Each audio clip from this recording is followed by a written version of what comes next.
고린도서 5장 25절부터 29절까지 보겠습니다. 남편들아 너희 아내를 사랑할지니 그리스도께서 교회를 사랑하사 교회를 위하여 자신을 주신 것 같이 하라. 이것은 그분께서 말씀으로 말미암아 물로 씻음으로 교회를 성별하시고 정결하게 하심이며 이로써 점이나 주름이나 그런 것들이 전혀 없는 영광스러운 교회로 자신 앞에 내세우시려 하심이며 거룩하고 흠이 없게 하려 하심이라. 이와 같이 남자들도 마땅히 자기 아내를 자기 몸같이 사랑할지니라. 자기 아내를 사랑하는 자는 자기를 사랑하는 것이라. 다 같이요. 이는 이제껏 아무도 자기 육체를 미워한 적이 없고 오히려 그것을 양육하고 소중히 여기기를 주께서 교회에게 하신 것 같이 하기 때문이라. 아멘. 오늘은 복음에 합당하게 하는 아내, 지난주 했었죠? 그래서 오늘은 복음에 합당하게 하는 남편, 이런 제목으로 여러분에게 말씀을 드리도록 하겠습니다. 지난주일 제가 여러분에게 복음에 합당하게 하는 아내, 이 제목으로 말씀을 드렸어요. 그래서 복음에 합당하게 하는 아내, 구원받은 아내는 남편을 어떻게 대하는가, 그것에 대해서 말씀을 드렸는데 그때 핵심은 뭐였습니까? 남편에게 복종한다. 그리고 남편의 권위를 존중하고 또 애정으로 대한다. 이런 걸 말씀을 드렸죠. 오늘은 우리가 반대로 복음에 합당하게 하는 남편에 대해서 살펴보겠습니다. 지금 우리가 복음에 합당하게 하는 생활에 대해서 살피고 있지 않습니까? 그러면 내가 복음을 받았다면 남편으로서 나는 아내를 어떻게 대하는 것이 맞는가, 이런 것도 한번 볼 필요가 있는 거죠. 자, 핵심은 이겁니다. 복음에 합당하게 하는 남편은 아내를 사랑합니다. 존중하죠. 자, 이거를 25절 보세요. 성경이 이렇게 말합니다. 남편들아 너희 아내를 뭐라고 돼 있어요? 사랑할지니. 그냥 하나님 말씀이에요. 아내를 어떻게 하라고요? 사랑하라. 그리고 28절에도 보세요. 거기 자기 아내를 사랑하는 자는 자기를 사랑하는 것이라. 찾으셨죠? 자기 아내를 사랑하도록 성경이 이렇게 계속 남편들에게 요구하고 있다는 거죠. 또 33절 내려가 보세요. 여긴 다 같이 읽겠습니다. 그럼에도 불구하고 너희 모두 각 사람이 자기를 사랑하듯 그처럼 개별적으로 자기 아내를 사랑하고 아내는 주의하여 자기 남편을 존경할지니라. 자, 아내는 주의해서 자기 남편을 존경하라고 하는 건 지난주에 살펴봤으니까 오늘 우리가 보려고 하는 건 개별적으로 자기 아내를 뭐하라고 돼 있어요? 사랑하라고 돼 있죠. 그러니까 성경은 우리에게 뭐라고 가르치냐면 남편들아 아내를 사랑하라. 아내를 사랑하라. 그렇게 가르친다는 거죠. 그러면 우리가 이제 이렇게 결론을 내릴 수가 있죠. 남편에 대한 아내의 태도는 존경하고 권위를 인정하는 거, 복종하는 거, 이런 거라면 또 남편에 대한 아내의 태도가 그렇다면 이제 반대로 아내에 대한 남편의 태도는 뭐예요? 사랑하고 존중하는 거, 이렇다라고 하는 걸 정리할 수가 있겠죠. 그래서 오늘 제가 여러분에게 설교 드릴 내용은 그러면 아내를 사랑한다는 거, 아내를 존중한다는 거는 구체적으로 어떤 것이냐, 이걸 성경을 통해 살펴보자는 거죠. 자, 이게 몇 가지로 정리해 보는데 첫 번째는 뭐냐면 아내에게 마땅한 애정을 베풀어야 합니다. 이건 제 얘기가 아니고 성경 말씀이에요. 찾아보세요. 고린도 전서 7장 보겠습니다.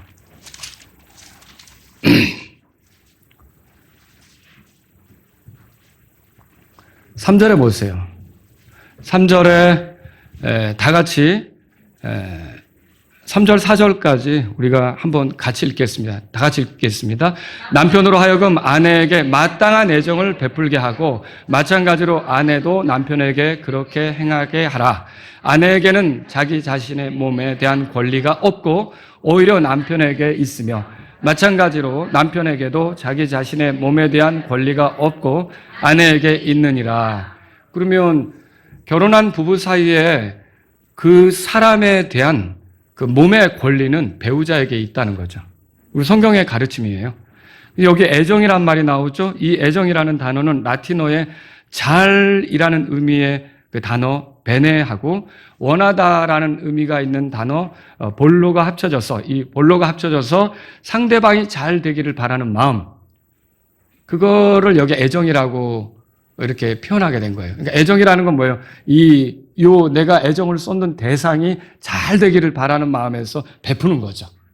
그래서 이게 어디로까지 이어지냐면 이 배우자가 잘 되기를 바라는 마음에서 친절을 베풀어 성적인 의무까지도, 마땅히 행해야 되는 그 성적인 의무까지도 잘 해내는 거.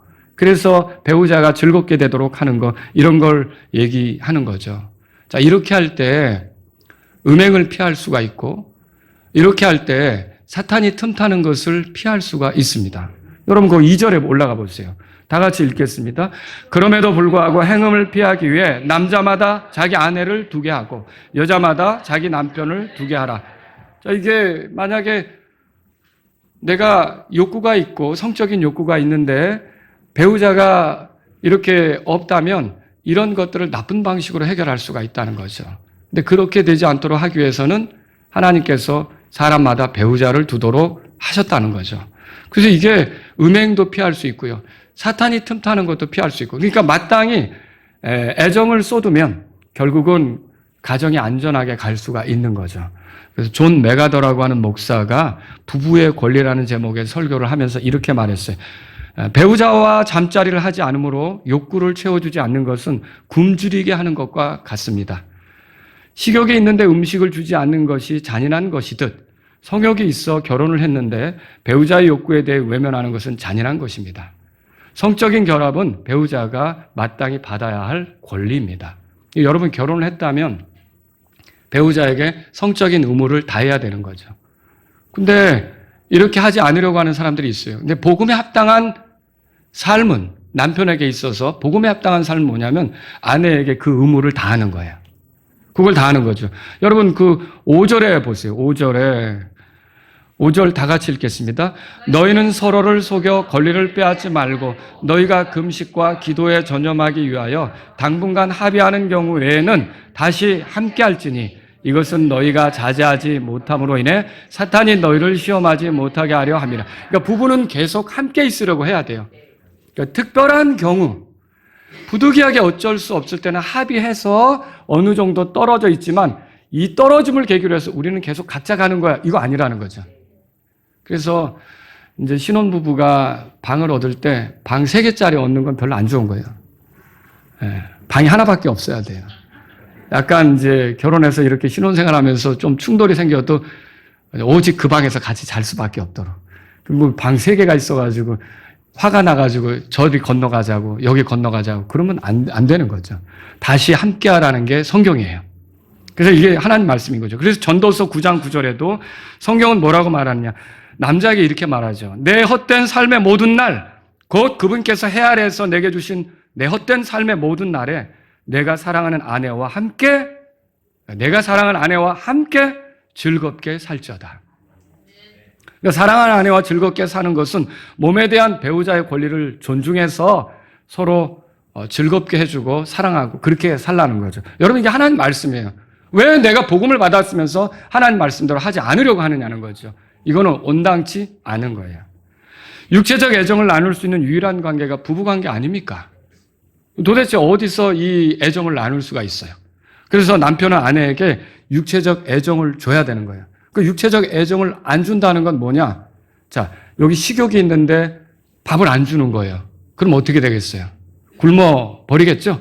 그러면 그 비참한 거 아닙니까? 마찬가지. 여기 하나님께서 성에 대한 욕구를 주셨는데 그걸 채우지 않게 한다는 것은 이게 성이 나쁜 게 아닙니다. 하나님께서 우리에게 그렇게 해서 살아가도록 허락하셨거든요. 근데 이 욕구에 대해서 내가 최선을 다하지 않는 것은 결국은 하나님 말씀대로 하지 않는 거라는 거죠. 이건 회개해야 될 일입니다. 내 배우자가 아닌 이성에게 오히려 눈을 돌려서 육체적 애정을 준다. 그런 행위는 어떨까요? 여러분 이 행위는 배우자에게 불편함을 주는 거예요. 배신감을 느끼게 하죠. 질투를 느끼게 하죠. 그래서 하나님은 이런 행위에 대해서는 또 심판하신다고 말씀하셨어요. 성경은 뭐라고 말하냐면 성경이 이렇게 써 있어요. 결혼은 모든 것 중에 존귀한 것이며 잠자리는 더럽히지 말라. 다만 호색꾼들과 행음하는 자들은 하나님께서 심판하시리라. 히브리서 13장 4절에 써 있어요. 뭐 여기 호색꾼은 뭡니까? 자, 이게 배우자 이외의 이성에게 관심을 갖고 쉽게 다가가고 마음을 열어주고 행동하고 이렇게 하는 거죠. 그렇게 하는 사람은 결국은 어떻게 되느냐? 음행을 일삼게 되고요. 그런 사람은 하나님께서 심판하신다라고 말하고 있는 거죠. 그래서 어떤 남편은 나는 바람 피우지 않아.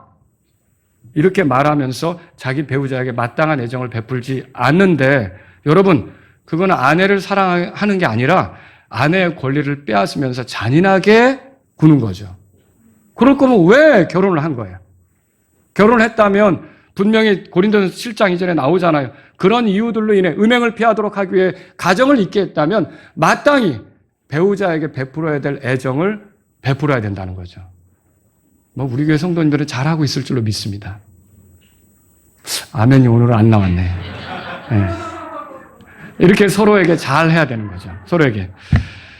남편은 밖에서 돈 버는 것으로 자신의 의무를 다했다고 생각하시면 안 됩니다. 그게 전부가 아니거든요. 그거는 한 부분이에요.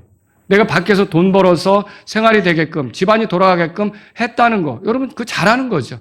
근데 그거 했다고 내가 남편의 의무를 다했느냐? 아니라는 거죠.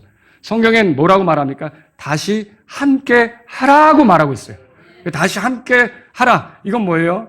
서로 자꾸 떨어져서 지내는 것이 아니라 같이 지내면서 서로에 대해서 할 마땅한 애정을 베풀고 의무를 다하라는 거죠. 이거는 뭐 남자만 그러는 게 아니라 여자도 그래야 된다고 오늘 성경에 말하고 있죠. 그래서 첫 번째로 복음에 합당하게 하는 남편은 아내에게 마땅한 애정을 베푼다. 이걸 보는 거죠. 두 번째는 뭡니까? 아내를 모질게 대하지 않는 거예요.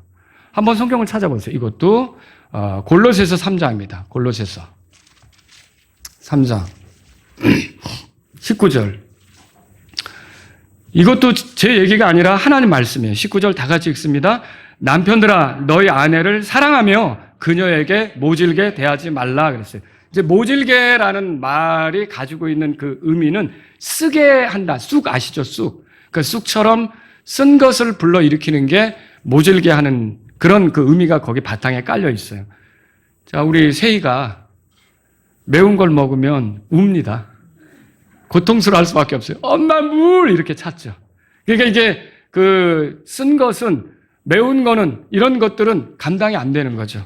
자, 여러분 마음의 고통을 느끼게 하고 눈물 나게 하는 것이 바로 여기 모질게 하는 거예요. 그러니까 배우자가 나 때문에 눈물 나게 하고 이게 아주 그 쓴 것을 먹은 것처럼 속상하게 하고 뭐 이렇게 힘들게 하는 거 이런 것들이 모질게 하는 거다라는 뜻이죠. 그래서 남편이 아내에게 폭력을 행사한다. 있을 수 있는 일입니까? 복음에 합당하게 하는 남편에겐 절대로 있을 수 없는 거예요. 저는 최근에 목사가 자기 아내를 때려서 그 아내가 결국은 막 신발도 신지 못하고 성도 집에 찾아왔어요. 나 좀 살려달라고. 그래서 웬일인가 하고 성도가 그 목사님 집에 찾아갔더니 난리가 난 거예요. 다 때려 부셔가지고. 제가 그 얘기를 이번 달에 들었어요. 이번 달에. 와, 어떻게 그럴 수가 있을까? 여러분, 목사의 자격 중에 하나는 그 디모데전서 3장에 보면 구타하지 아니한다고 돼 있어요. 어떻게 아내를 때려요? 이건 모질게 대하는 거죠. 그래서 이건 있을 수 없는 일인 거죠. 그러면 목사가 교회 성도들에게 양떼에게 본이 돼야 되지 않습니까? 베드로전서 5장 3절에 써 있죠? 성경이 목사는 양떼에게 본이 된다. 그러면 성도들도 목사를 따라야 되죠. 목사를 따른다는 건 뭐예요? 목사가 구타하지 않으면 성도들도 남편들도 아내를 구타하지 말아야 된다는 거죠. 여러분 마라나타 침례교회 성도들 형제들 가운데는 아내를 구타하는 사람이 있어서는 안 되는 거예요. 그리고서 아무 문제 없는 것처럼 주일에는 경건하게 기도하고 평일에는 쥐잡듯이 아내를 괴롭히고 여러분 이런 삶은 복음에 합당한 그런 남편의 삶이 아니라는 거죠. 이게 또 나는 구타 안 해요. 그런데 이 구타를 안 해도 말로써 힘들게 하는 거 있죠. 이거 폭언이라고 그러죠. 이것도 무서운 겁니다. 이것도 아내를 모질게 하는 것이 될 수 있어요. 한번 에베소서 찾아보세요. 에베소서 4장입니다. 4장. 아내에게 포근을 하는 것도 모질게 하는 거죠. 당신이 돈 벌어와? 내가 벌어오는 거지. 돈 버는 거가 이제 위세가 돼서 짓누르는 거죠. 여러분, 이건 위험한 소리입니다. 위험한 소리라는 거죠. 자, 여기 4장 보세요. 30절에 하나님의 거룩한 영을 근심하게 하지 말라 그랬죠? 그럼 뭐가 하나님의 영을, 우리 안에 계신 하나님의 영을 근심하게 하는 겁니까? 성경이 말합니다. 31절 우리 다 같이 읽습니다. 너희는 모든 악감정과 진노와 분노와 소리 지르는 것과 비방하는 것을 온갖 악의와 함께 버리라. 그러면 여기서 악감정으로 아내를 대하고 아내에게 진노하고 분노를 쏟아내고 소리 지르고 비방하고 악의로 아내를 대하는 것은 이거는 성령님을 근심하게 하는 거죠. 그러니까 이런 것들은 남편이 아내에게 하면 됩니까? 아내는 약한 그릇이라고 그랬는데. 그래서 이런 것들은 복음에 합당하게 하는 남편은 이렇게 하지 않는다라고 하는 거죠. 그래서 여러분 30절에 오히려 어떻게 합니까? 다 같이 읽습니다. 또 하나님께서 그리스도로 인하여 너희를 용서하신 것 같이 너희는 서로 용서하고, 여기 중요한 거예요. 서로 뭐라고요? 친절히 대하며 부드러운 마음을 품어라. 그러니까 남편이 돼가지고 아내에게 부드러운 마음이 없다. 그러면 그거는 성령님을 근심하게 하는 거예요. 우리 형제님들 아내에게 부드러운 마음이 있으십니까? 부드러운 마음. 예, 아멘. 부드러운 마음이 있어야죠. 그래서 이게 나긋나긋하게 부드럽게 아내에게 말하려고 해야지, 아내에게 말하려고 할 때마다 여기 핏대가 쓰는 거예요. 예! 이리 와봐! 아내가 하도 그 소리 들어서 소리만 내면 그냥 움찔. 여러분, 이것은 아내를 모질게 대하는 것이라는 거죠. 하나님께서 이런 걸 원하십니까? 아니죠. 여러분이 기도할 때 어떻게 하십니까? 형제님들이 하나님! 이럽니까? 하나님 하잖아요. 기도할 때 목소리, 하나님께 아뢰는 목소리. 여러분, 우리 아내한테도 여보 할 수 있잖아요. 근데 아내에게 말할 때는 하나님 할 때는 하나님 여보! 이게 완전히 바뀌는 거죠. 여러분, 이게 하나님께서 이런 거는 원치 않는 거예요. 그래서 하나님은 남편에게 복음에 합당하게 하는 남편은 아내를 모질게 대하지 않는다. 여러분, 그렇게 믿고 우리가 살아야겠습니다. 경멸하는 말, 쌍욕, 거친 말, 어떻게 그런 소리 들으려고 나의 조력자로 나와 함께 사는 거 아니지 않습니까? 그래서 여러분과 저는 오히려 형제라면 아내에게 부드럽고 친절하게 대하려고 자꾸 노력해야 되는 거죠. 그게 하나님 말씀이에요. 세 번째로요, 아내를 대할 때는 어떻게 합니까? 이제 그게 복음에 합당하게 하는 거, 사랑하는 건데, 존중하는 건데, 어떻게 하는 게 사랑하고 존중하는 겁니까? 세 번째는 오늘 본문의 말씀에 나와요. 에베소 5장, 이제 거기 4장이니까 5장으로 넘어가 보세요. 다른 거 아니라 25절에 보시면요, 그리스도께서 교회를 사랑하신 것 같이 하는 거예요. 그리스도께서 보여주신 대로 하는 거예요. 자, 교회를 향한 그리스도의 사랑은 어떻게 나타납니까? 교회를 위하여 자신을 주신 것으로 나타나죠. 그리스도의 희생은 교회를 향한 사랑을 보여주는 증표예요. 여러분, 십자가는 그 십자가가 있었기 때문에 이 교회가 일어난 거 아닙니까? 그 십자가는 교회를 향한 주님의 사랑의 증표가 되는 거죠. 자, 아내가 일부러 문제를 일으켜서 남편을 곤란하게 하는 일을 일삼으면 됩니까? 안 되죠. 그런데 아내도 사람이다 보니까 때로는 남편에게 곤란한 일, 이런 것들을 일으킬 때가 있겠죠. 자, 그렇게 일어났을 때 남편은 어떤 입장이어야 하느냐는 거죠. 자, 교회를 위하여, 우리를 위하여 곤란한 일을 직접 당하신 예수님처럼 하려고 해야 된다는 거죠. 이게 성경입니다. 이렇게 어떤 일로 곤혹스럽게 될 때 당신 때문에 어렵게 됐잖아. 가만히 생각해 보세요. 너 때문에 죽었잖아. 너 때문에 고난당했잖아. 너 때문에 찢겼잖아. 너 때문에 피 흘렸잖아. 주님 이거 따지십니까? 아니죠. 기꺼이 자기 자신을 내주셨잖아요. 그럼 우리가 그런 주님을 믿고 따른 사람이라면 그 주님이 교회에게 자기를 내주신 것처럼 우리도 때로 아내로 인하여 곤란을 당할 때, 내가 사랑하는 사람에게 이런 어려움이 생겼구나. 기꺼이 내가 희생하려고 하고 도와주려고 하는 자세가 마땅히 필요한 거라는 거죠. 이게 성경이에요.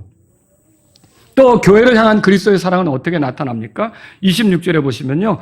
교회를 성별하시고 정결하게 하시고 결국은 영광스러운 교회로 나타나게 하는 것. 그 27절에 나오죠. 그렇게 성경에 써 있어요. 주님은 교회에 문제가 있다고 쉽게 교회를 버리십니까? 자, 마라나타 침례교회는 20년 동안 오는 동안 문제가 없었습니까? 있었죠. 개별적으로도 있었고 교회적으로도 있었을 거예요. 있었어요. 그런데 그때 하나님께서 칼로 이렇게 물을 자르듯이 이렇게 단칼에 잘라서 마라나타 침례교회는 이제 버린다 그겁니까? 아니었죠. 여러분, 하나님께서는요, 이런 우리 교회를, 문제가 있었던 우리 교회를 계속 말씀으로 정결하게 하세요. 그리고 현재 그렇게 할 뿐만 아니라 앞으로 어떤 방향으로 나아가게 하냐면 영광스러운 교회가 되게 하려고 하신다는 거예요. 여러분과 제가 이렇게 만난 아내는 사람이기 때문에 부족한 게 드러날 수 있죠. 근데 그 부족한 것이 딱 드러난 순간 우리 끝이야. 이거 아니라는 거죠. 이거 어디서 배웁니까?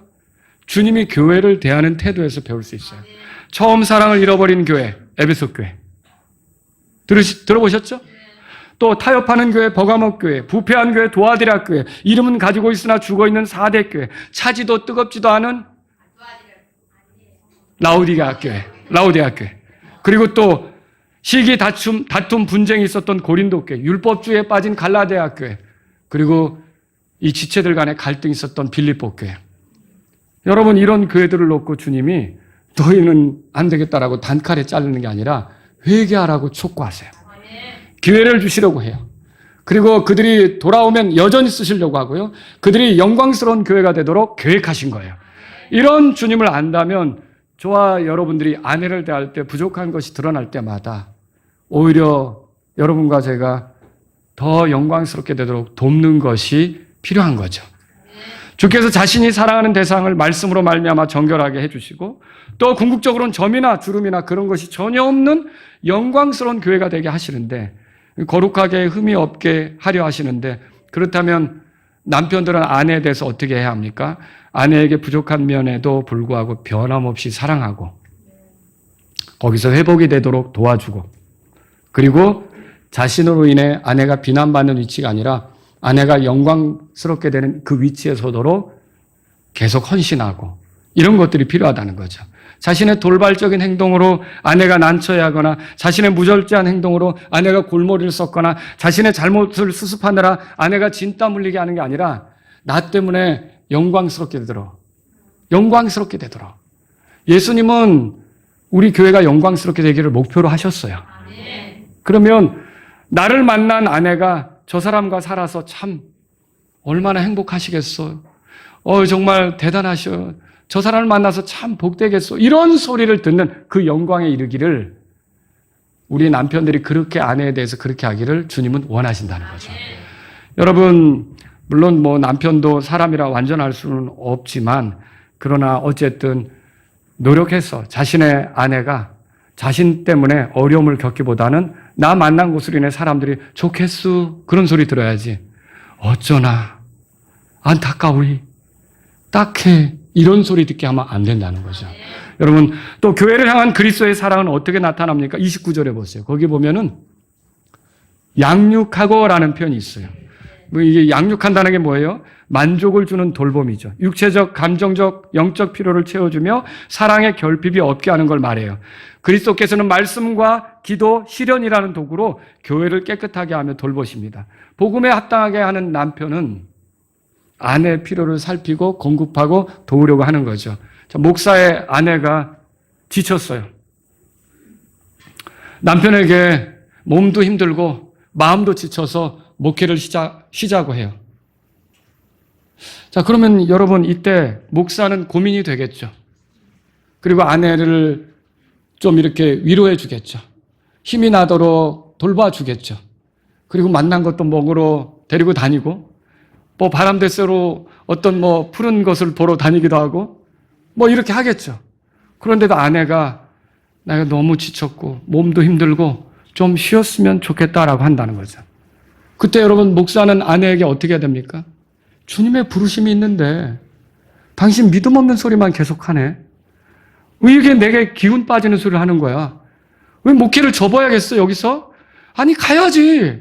여기서 이렇게 하면 나 혼자 어떻게 가라고. 여러분, 이러는 게 맞습니까? 예.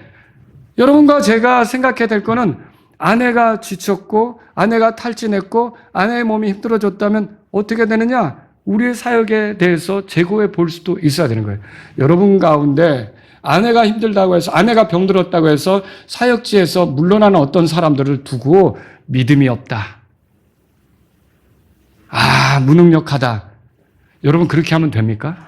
안 된다는 거죠. 제가 안타까운 얘기를 들었던 거는 인천 서구의 어느 교회죠. 어느 교회 목사가 그런 얘기를 아내로부터 듣다가 결국은 그 아내를 버리고 그 교회에서 일하던 여전도사와 새 출발을 해서 사역을 계속하기로 했다는 얘기를 들었어요. 여러분, 주님은 그런 걸 원하십니까? 아니죠. 자기 아내를 챙겨야죠. 자기 아내를 소중히 여겨야죠. 우리가 성경을 통해 배우는 게 그거라는 거예요. 그 믿음 타령하면서 그 무거운 짐을 병들고 마음이 지친 아내에게 지우는 것은 그러면서 그 사역을 계속 가야 된다고 이렇게 하는 것은 회복이 되면 다행이지만 그게 아니라면 어떻게 해요? 회복할 시간이 필요한 거죠. 쉬어야 되는 거죠. 여러분, 우리가 이거 하나님 말씀 통해 잘 배워야 돼요. 교회를 향한 그리스도의 사랑은요, 교회를 소중히 여기는 것으로도 나타나죠. 여기 29절에 보세요. 그것을 양육하고 소중히 여기기를 찾으셨죠? 주님이 머리고 교회가 몸이에요. 이 뜻은 뭐예요? 몸과 머리는 분리되면 안 되는 거죠. 부부관계도 마찬가지죠. 하나님께서 짝지어 주신 것은 사람이 나눌 수 없다. 여러분 남편들은 그런 기도 하십니까? 예, 제가 마태복음 19장에서 읽었습니다. 하나님께서 짝지어 주신 것은 사람이 나눌 수 없다 그랬습니다. 내 평생에 나와 함께하는 이 아내와 그 말씀이 내 안에 성취돼서 평생 같이 가기를 원합니다. 하나님이 짝지어 주신 것은 사람이 나눌 수 없다고 했으니까 그 말씀이 우리 부부 사이에 이루어지기를 원합니다. 여러분, 그런 자세로 가야 되는 거죠. 이제 남자에게는 일도 중요하고 취미도 중요하고 사람 만나는 것도 중요합니다. 근데 그것보다 더 중요한 건 아내와의 관계예요. 무엇보다 아내가 소중하다는 것을 잊어서는 안 되는 거예요. 야곱이 아내를 얻기 위해 수고했던 거 아시죠? 대단한 거죠. 대단한 거예요. 예수님도 교회를 얻기 위해 수고하셨습니다. 성경은 말합니다. 고린도후서 8장 9절에 이는 우리 주 예수 그리스도의 은혜를 너희가 알기 때문이요. 비록 그분께서 부여하셨을지라도 너희를 위하여 가난하게 되셨으니 이것은 자신의 가난함을 통해 너희를 부여하게 하려 하심이라. 우리를 부여하게 하려고 주님은 가난하게 되셨던 거죠. 우리를 얻으시려고 주님은 희생 속으로 들어가셨던 거죠. 여러분, 이런 주님의 모습을 안다면 우리와 그 아내와의 관계, 나와 아내와의 관계가 정말 중요하다라는 생각을 하셔야 돼요. 이거를 다른 관계들 뒤에 하찮게 두면 안 되는 거죠. 이건 이제 뒤로 가면서 말씀을 들으면서 여러분이 더 확고하게 하겠지만 영국 여왕 엘리자베스 2세 얼마 전에 죽었죠. 그래서 이제 찰스가 그냥 세자를 얼마나 오래 했는지 늙어서 왕이 됐잖아요. 근데 이제 이 영국 여왕 엘리자베스 2세는 원래 왕이 될 수가 없었어요. 왜냐하면 그 여왕의 큰아버지였던 조지 8세가 국왕이었기 때문에 자기 가문으로, 자기 아버지는 왕이 될 수 없는 거였기 때문에 이 여자는 따라서 왕이 될 수가 없는 거죠. 그런데 결국은 아버지가 왕위를 물려받는 바람에 이 여자도 여왕이 되게 된 거예요. 그러면 이 배경에는 어떤 것이 있었느냐? 그 큰아버지가 왕인데도 불구하고 한 여자를 사랑했는데 이 여자가 글쎄 이혼한 여자였어요. 근데 그 당시 영국 왕실에서는 왕실과 신하들이 이혼한 여자를 왕이 받아들이는 건 어떻게 보면 왕권의 존엄을 모독하는 것이다 라고 다 반대하고 기뻐하지 않았어요. 그러니까 이 조지 8세 영국 국왕이 고민 끝에 어떤 결단을 내리냐면 나는 이 여자를 얻기 위해서 왕권을 내려놓겠다. 그렇게 한 거예요. 그러는 바람에 결국은 이 엘리자베스 2세가 엘리자베스 2세 여왕이 나올 수 있었던 거죠. 그러면 제가 지금 이혼 여와의 재혼을 미워하려고 하는 그런 의도는 없습니다. 그 얘기가 아니라 다만 한 여자를 사랑해서 자기에게 소중했던 왕의 자리까지 내놓았잖아요. 여러분, 예수님도 형편없는 우리를 사랑하셔서 하늘의 영광을 버리셨어요. 그거 내려놓고 이 땅으로 오신 거죠. 얼마나 이게 대단한 것이냐라고 하는 거죠.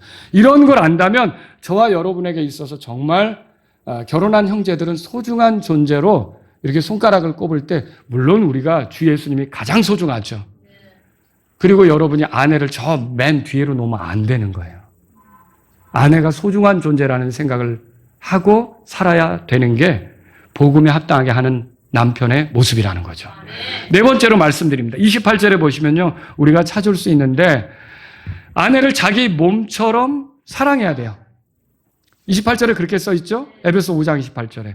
그리고 29절 봅시다. 29절에는 이는 이제껏 아무도 자기 육체를 미워한 적이 없다고 돼 있어요. 그게 성경이 그렇게 말하고 있어요. 자기 몸 관리를 하며 조금만 이상해도 병원을 가죠. 남자들 그러지 않습니까? 뭐 어디가 이상하면 몸에 좋다는 건 다 먹고 몸이 불편한 거는 감당 못하고 돈이 늘어날수록 더 몸이 편해지길 원하고 그런 거예요. 그러니까 뭐 비행기도 뭐 저기 이코노미석 타다가 돈 생기면 좁은 데 쭈그리고 앉으니까 불편하니까 어때요? 좀 더 비즈니스석도 타고 뭐 이러죠. 이런 그 몸이 불편한 걸 사람들이 견디지 못하는 거예요. 자, 28절 다 같이 읽어보죠. 28절. 이와 같이 남자들도 마땅히 자기 아내를 자기 몸같이 사랑할지니 자기 아내를 사랑하는 자는 자기를 사랑하는 것이라.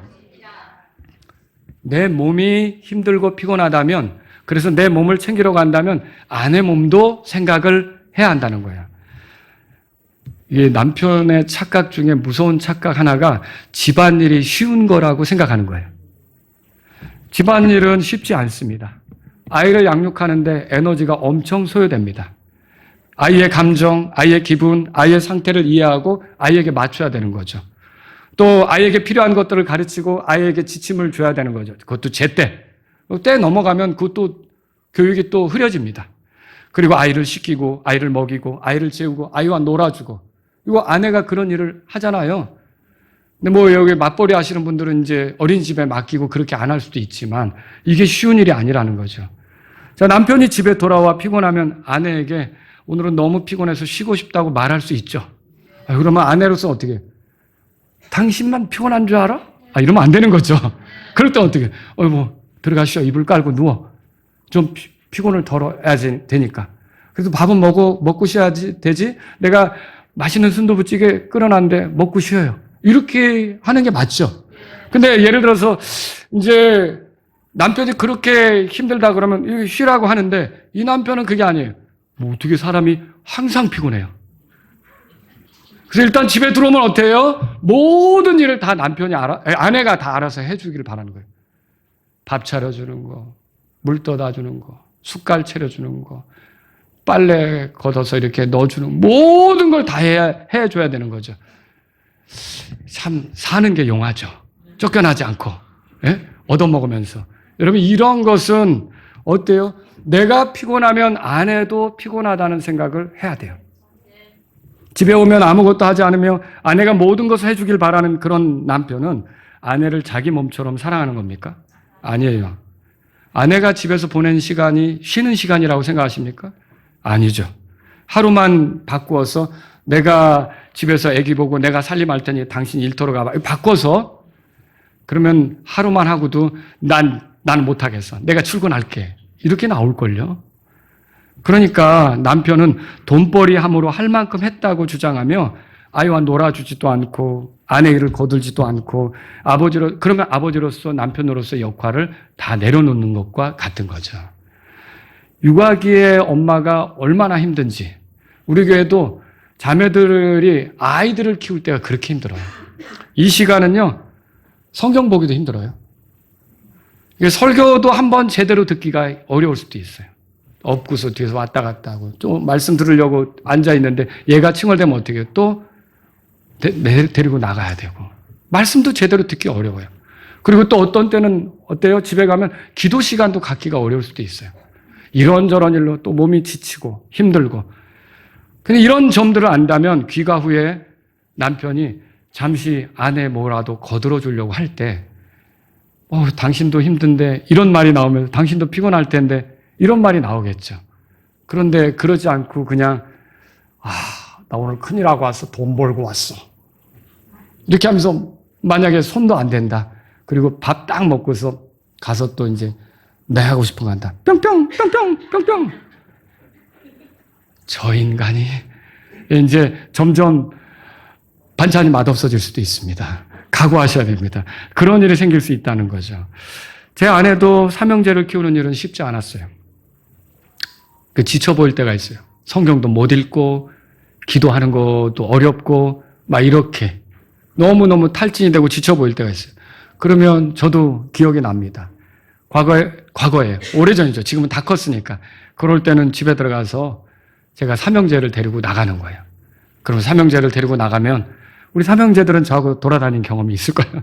나가면 그때 아내가 성경을 보든지 기도를 하든지 음악 감상을 하든지 그냥 잠을 자든지 뭘 하든지 알아서 그냥 자유롭게 하라는 거죠. 쉬는 시간이 좀 필요한 거죠. 이런 것들을 남편이 이해할 수 있어야 되는 거예요. 그러니까 내 몸만 생각할 것이 아니라 내 몸을 챙기듯 아내의 몸도 피곤할 수 있다. 힘들 수 있다. 이것을 같이 챙겨주는 게 필요한 거죠. 마지막으로 하나는 뭐냐면 아내를 존중하라는 거예요. 베드로전서 3장 보세요. 베드로전서 3장. 베드로전서 3장. 그러니까 또 오늘 목사님한테 설교 들었어. 내가 오늘부터 남편 돌아오면 주일날 들었지? 라고 작정하고 낮에 그냥 내가 하고 싶은 대로 하고 있다. 일거리 산더미 같이 쌓아놓고 있다. 여보 오셨어요? 일거리 내놓으면 안 됩니다. 아주 그건 또 말씀을 잘못 이용하는 잔인한 방법입니다. 마땅히 아내가 할 것을 했는데 일이 너무 이렇게 이제 내가 감당이 안 돼서 부족하고 힘들고 지치고 그럴 때 이렇게 얘기하는 거지. 집에 오면 도와주라고 하니까 나는 내가 하고 싶은 거 다 하고 돌아다니고 와서 여보 저거 개 주셔야죠. 여보 그릇 쌓였어요. 여보 상 치워주셔야죠. 여러분 이거 무서운 거죠. 우리 교회 자매님들은 그러지 않을 거라고 생각해요. 예? 그렇죠? 예, 그렇죠. 몰라요. 또 형제님들 중에 누가 와서 목사님 그게 무슨 말이냐고 또 그럴지도 몰라요. 예? 자, 다섯 번째 거기 보시면요. 베드로전서 3장 7절을 보겠습니다. 베드로전서 3장 7절 다 같이 있습니다. 마찬가지로 너희 남편들아 지식에 따라 그들과 동거하고 아내를 더 약한 그릇이요 또 생명의 은혜를 함께 상속받는 자들로서 존중할지니 이것은 너희의 기도가 방해받지 않게 하려 함이라. 자, 이 말씀을 보면 남편들은 아내와 동거할 때, 아내와 같이 지낼 때 어떻게 지내야 되느냐? 지식에 따라 그렇게 하라고 그랬어요. 저번 주에 말씀드린 것처럼 이 지식에 따라 이것은 두 가지로 해석이 가능하다고 그랬죠. 첫째는 하나님의 말씀에 따라, 하나님의 말씀이 가르쳐 주신 지식에 따라 거한다는 거예요. 오늘 여러분이 들었다면 남편으로서 복음에 합당하게 하는 남편이 어떻게 해야 되는지 들었다면 그 말씀대로 아내를 대하는 거죠. 그걸 얘기하는 거예요.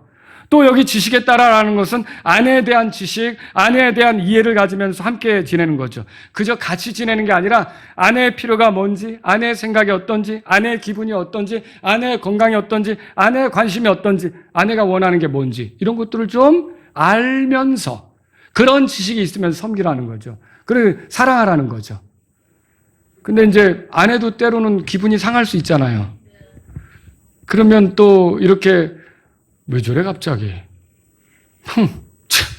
나는 뭐 힘들지 않나? 하고 이렇게 가는 게 아니라 아마 우리 자매님들은 그런 소리를 들었을 거예요. 남편이 와서 여보 뭐 힘든 일이 있어? 있었죠? 왜 없는 표정이지? 이상하네. 여보 뭐 어려운 거 있어? 이렇게 부드럽게 와서 얘기해 주는 거. 그러면서 또 얘기도 들어주고 힘들었겠구나. 근데 힘들었겠구나 이렇게 동감을 해주는 말을 해줘야 되는데 그러니까 당신이 그 목소리를 그렇게 높이니까 늘 그런 일을 당하는 거야. 이거는 이제 동감이 아니라 불에 기름을 붓는 거죠.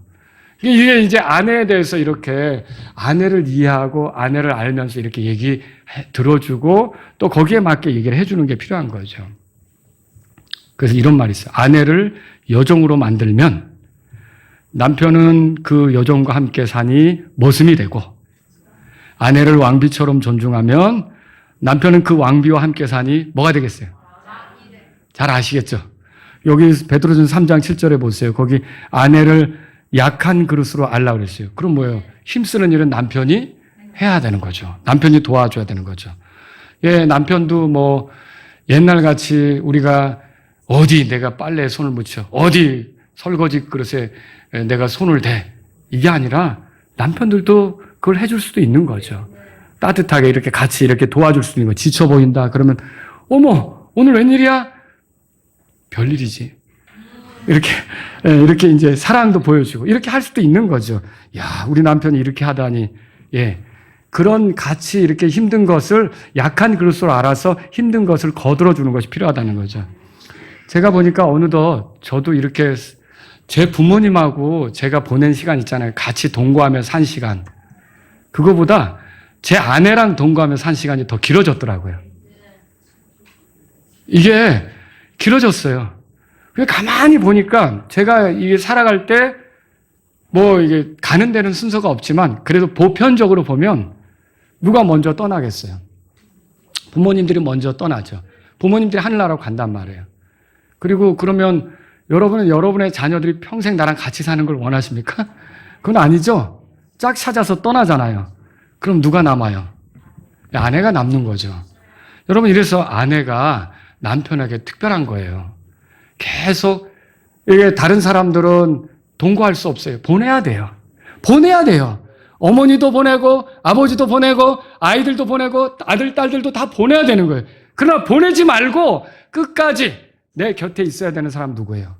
네, 배우자죠. 아내죠. 그래서 하나님이 짝 주신 것을 사람이 나눌 수 없다고 한 거죠.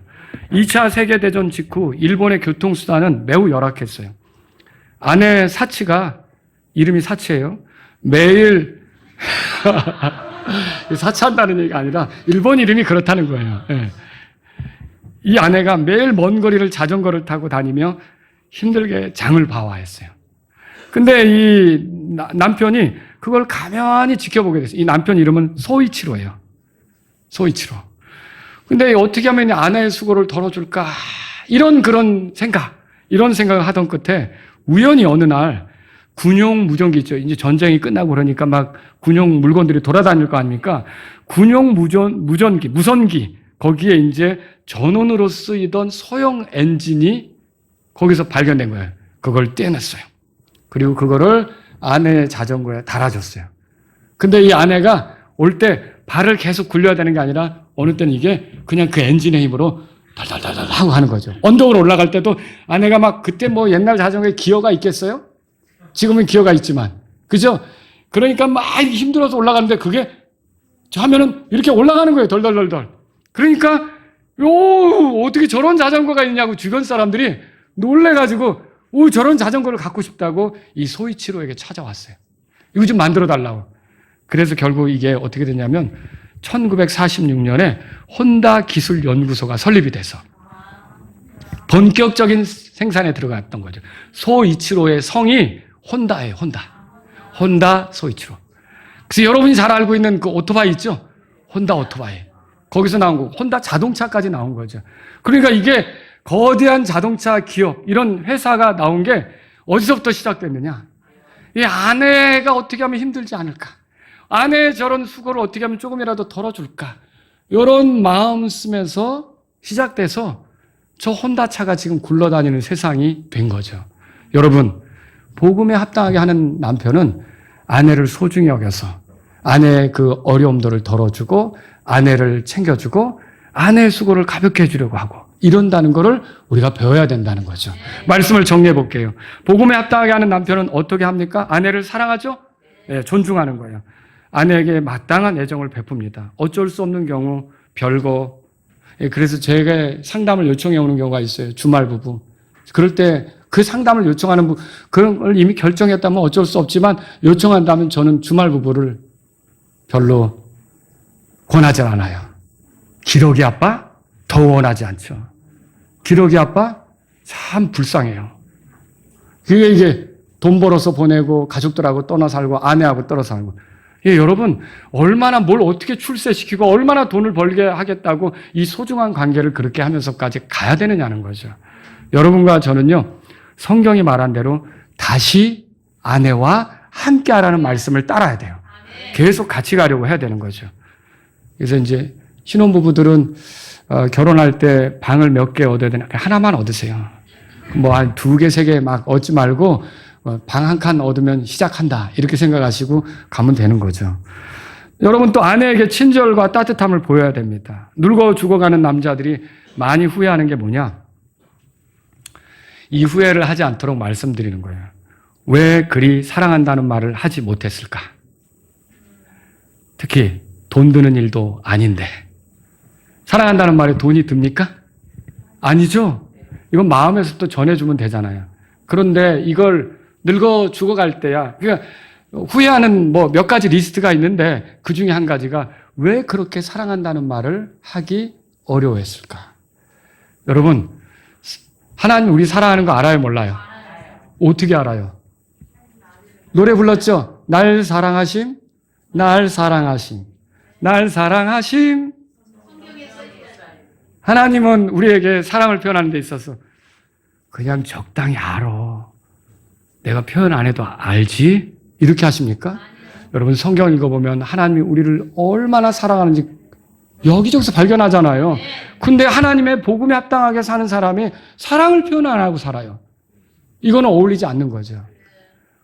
오늘 실천하는 게 어렵더라도 이거 한번 해보세요. 집에 가면서 차 안에 앉아가지고 여보